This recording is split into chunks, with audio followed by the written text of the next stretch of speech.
आज आपल्या सर्वांना बोलवण्याचं कारण असं आहे की 21 तारखेपासून सन्माननीय राज ठाकरे साहेबांचा विदर्भ दौरा चालू होतो आणि मी त्या दौऱ्याचा एक भाग म्हणून अकोल्याला आम्हाला सांगितलं होतं की तुम्ही येऊन दाखवा काही नेत्यांनी, आणि म्हणून आम्ही अकोल्याच्या दौऱ्यावरती निघत आहोत आणि ताकदीने निघत आहोत. कुणाला आम्हाला अडवायचं त्यांनी अडवावं. काल पुन्हा त्यांनी असं म्हणाले की ह्यांचं काही नाही. जे म्हणाले त्यांना एवढंच सांगणे आमचं की स्वतः येऊन पाहणे आम्ही कुठे आहोत, तुम्ही कुठे आहात, आमची किती ताकद आहे, कारण आमच्या पाठीमागे ब्रँड आहे आणि ते म्हणजे सन्माननीय राज ठाकरे साहेब. जनसन्माननीयातला नेता, जनतेतला नेता, जनतेची नाळ असलेला नेता, जनतेच्या सुखादुःखात राहणारा नेता. आजच्या ह्या शुभ दिनी वावगं बोलू नये असं म्हणतात. भद्रकाळ जरी अजून चालू असला तरी 1 वाजताच्या नंतर सगळ्याच बहिणी राखी बांधणार आहेत.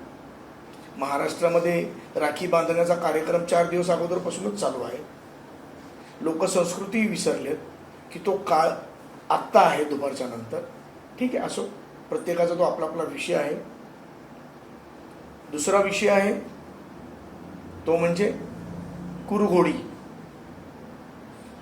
इतक्या खालच्या थराचं राजकारण ह्या महाराष्ट्रामध्ये कधीच नव्हतं. ही जी बजबजपुरी माजलेली आहे दोन्ही युती आघाड्यांमध्ये,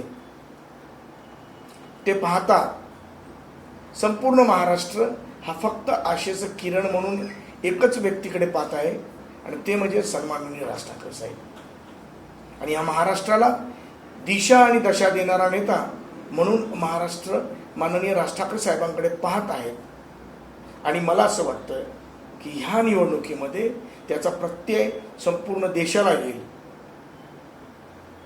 एक हाती सत्ता सन्माननीय राज ठाकरे साहेबांकडे येणार आहे.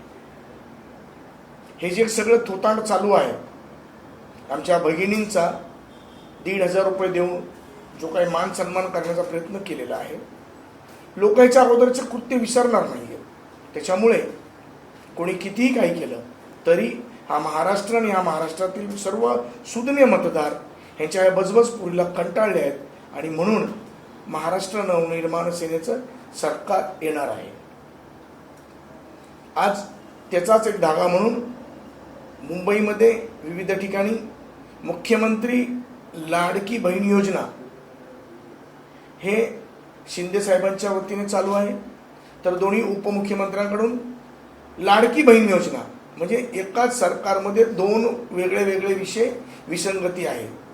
आता ती लाडकी बहीण योजना आहे की मुख्यमंत्री लाडकी बहीण योजना आहे ते त्यांनी आता ते एकदा क्लिअर करावं. आणि तुम्ही पाहताच आहात की कोण म्हणतं की आमचा व्यक्तिगत कार्यक्रम आहे. मग व्यक्तिगत कार्यक्रम आहे तर सरकारी पैसे का वाटतंय? मग हा आमचा करदात्यांचा सगळा पैसा आहे ना, महाराष्ट्रातील जनतेचा पैसा आहे. तर तुमचे जर व्यक्तिगत कार्यक्रम आहेत तर तुमच्या खिशातले वाटा. आणि म्हणून संपूर्ण महाराष्ट्रातील जनता हे सगळं ओळखून आहे. हा कोणताही व्यक्तिगत कार्यक्रम नाही आहे, हा सरकारीच कार्यक्रम आहे. त्याच्या ॲडव्हर्टाईजसाठी 200, 250, 300 कोटी रुपये खर्च झालेत. ते जर आमच्या आशा आणि बालवाडीतील महिला भगिनींना जर त्याचा आणखीन जर सदुपयोग झाला असता तर तुम्ही जर चांगलं काम केलं तर लोकांपर्यंत गेलेलंच आहे ते.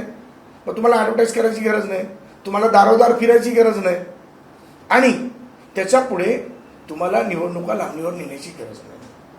त्याच्यात दुर्दैव असं की ज्यांना माननीय कोर्टाने मना केलंय, ज्यांच्यामुळे सरकारमध्ये दुफळी निर्माण झाली, ज्यांच्यामुळे 2 पक्ष फुटले, अशा माणसाचा कार्यक्रम चेंबूरमध्ये आहे, ज्याचा काही काडी मात्र संबंध नसताना तो चेंबूरमध्ये कार्यक्रम घेतोय.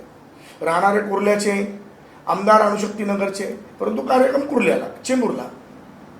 आणि म्हणून ह्या सगळ्या गोष्टीच्या अनुषंगाने महाराष्ट्रातील जनतेला जागरूक करण्याचं माझं काम होतं आणि ते मी माझं कर्तव्य करतोय.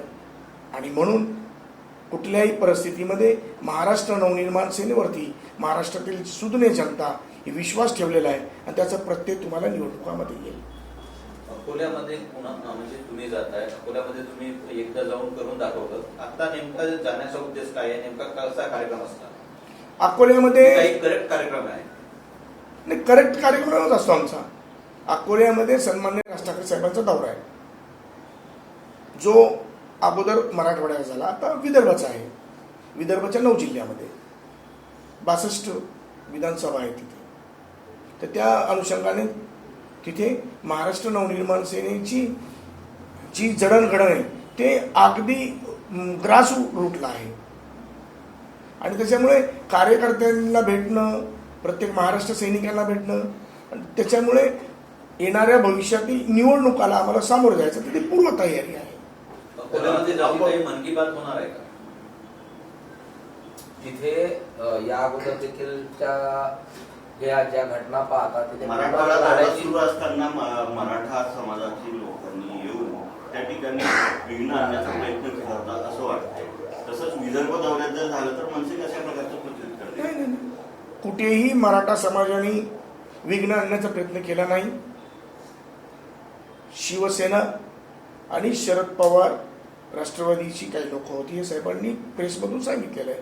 शिवसेनेचा जिल्हा प्रमुख, ज्याला आमच्या महाराष्ट्र सैनिकांनी बीडमध्ये बंपावला पण, म्हणजे चोप दिला पण, आणि त्याचा प्रत्यय मुंबईमध्ये ठाण्यामध्ये तुम्ही पाहिलंच आहे. आम्ही कसे रोडवरती उतरलो. तर तसं काही तिथे होणार नाही. मराठवाड्यात जे झालं त्याचं ते ठरवून केलेला कार्यक्रम होता. आणि मग तुम्ही सांगितल्याप्रमाणे त्यांनी ठरवून केलं, त्या क्रियेला प्रतिक्रिया त्यांनी सुपारी दिली, आम्ही नारळ दिलं, तर त्याच्यात काही दुमत नाही आहे. आणि तशी हिंमत ते करणार नाही. आणि तसं आमचे नेते अविनाश जाधवांनी सांगितलं, तुम्ही 1 केलं तर आम्ही 4 करणार, 4 पट. आता मी त्याच्या पुढे सांगतो, तुम्ही 1 केलं तरी आता 10 पट, 10च पट. त्याच्यामुळे तिथे कॉम्प्रोमाइज नाही. माननीय साहेबांच्या विषयी कॉम्प्रोमाइज नाही. आमच्या सहकार्यांवरती तुम्ही एकदा धावून याल, आम्ही 10दा धावून जाऊ, तर तो विषय नाही. आणि काय हो, आमचं काय महाराष्ट्र सैनिक आम्ही विस्थापित आहोत, आम्ही प्रस्थापित नाही. आमचं काही हरवणार नाही आहे. तुमचं बघा म्हणावं. त्याच्यामध्ये तो संजय राऊत असं म्हणाले की यांची मुलं बाळं, अरे बाळा तुला पण मुलं बाळं आहेत, तुझ्या पण मुलीचं लग्न झालं आहे. पण आम्ही अशा खालच्या दराला जाणार नाही. आमचा तो स्वभाव नाही. आमचे साहेब ह्या अशा गोष्टीला कधीच मान्य करणार नाही. तर मुलं बाळांना नाही आणलं पाहिजे. म्हणजे यांची बुद्धी एवढी आहे. त्याचं तो बाबा मुलीला घेऊन SP ऑफिसला बसला. अरे राज्य करता तुला SP ऑफिसला बसायला लागतं, तर ठीक आहे, त्याच्यावरती चर्चा पण करणं मला वाटतं की माझ्या ह्याच्यामध्ये बसत नाही, क्रायटेरियामध्ये नाही. अनुसक्तीचे आमदार तुमच्या कुर्ला किंवा चेंबूरमध्ये जे येत आहेत, तर म्हणजे काय असेल, असं काय घडतंय? नाही, तिकडे त्यांचं नवाब मलिकांच्या कार्यक्रमाला ते येत आहेत. तुम्ही जनसन्मान यात्रेमध्ये नाही, जनसंवाद यात्रा ती त्यांची अंतर्गत यात्रा, त्यात मी बोलणार नाही. नवाब मलिकांचा हा कार्यक्रम, पण त्याच्यामध्ये लाडकी बहीण हा विषय कसा काय येऊ शकतो? राजकीय पटलावरती ते शक्यच नाहीये. तुमच्या पक्षाचं काम करा ना तुम्ही, जसं आम्ही करतोय. आम्ही लोकांपर्यंत जातोय ना. सन्मान्य साहेबांच्या आदेशाने आम्ही बहिर्जी नाकांचं काम केलंच की निरीक्षक म्हणून. आम्हाला जे करायचं ते करून आलो. त्याच्यानंतर आम्ही आमच्या सहकार्यांमध्ये गेलो, महाराष्ट्र सैनिकांमध्ये. परंतु इथे तुम्ही ज्यांचं नाव घेतात, मी त्यांचं नाव पण घेणार नाही, कारण क्रायटेरियामध्ये बसत नाही. ज्यांच्यामुळे इतका खेळखंडोबा झाला या महाराष्ट्रामध्ये, काय त्यांना मोठं करायचं?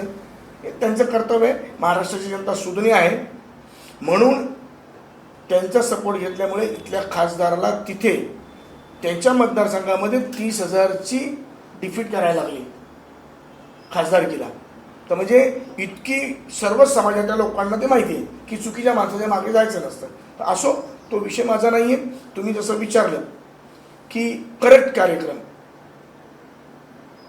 मी तुम्हाला एकच सांगतो, आमचं काही ठरवून नसतं. आम्ही जिथल्या तिथे निर्णय घेतो. आमच्यापर्यंत जर कोण आमच्या अंगावरती आलं ते एकदा आम्ही सहन करू.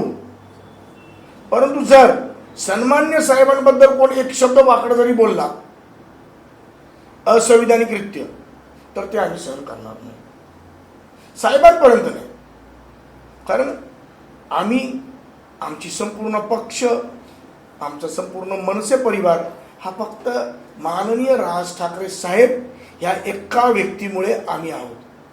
आणि त्यांच्यावरती जर कोणीही काही घसरत असेल तर आम्ही क्षमा करणार नाही. आहे त्याच्यापेक्षा 10 पट उत्तर देऊ. मग तुम्ही शब्दाने द्याल तर शब्दाने असेल, तुम्ही सुपारीने द्याल तर तुम्ही बघितलंच आम्ही नारळाने देतो, तुम्ही नारळाने द्या, आम्ही फुटबॉल आणू, 10 पटच, तिथे कुठेही कॉम्प्रोमाइज नाही.